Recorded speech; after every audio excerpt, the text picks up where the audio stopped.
That jihad can only be done by Muslims. There are verses in the Quran which say that even non-Muslims did jihad. Allah says in the Quran in Surah Luqman, chapter number 31, verse number 14, we have enjoined on the human beings to be kind to the parents. In travail upon travail did the mother bore them, and in pain did she give them birth.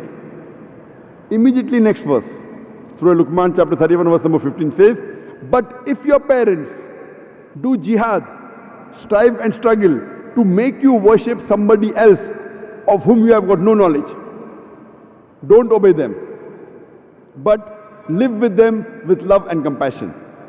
Here Quran is saying that non-Muslim parents who strive and struggle to make their children worship somebody else besides Almighty God, that is do shirk, do not obey them, but yet live with them with love and compassion.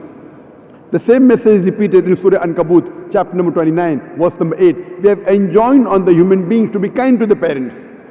But if your parents strive and struggle, do jihad, to make you worship somebody else besides Allah, do not obey them, but yet live with them with love and compassion.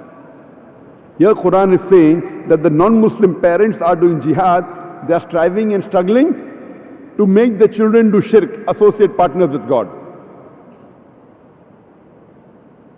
This jihad is called as jihad fi sabilil shaitan. What a Muslim should do is jihad fi sabilillah.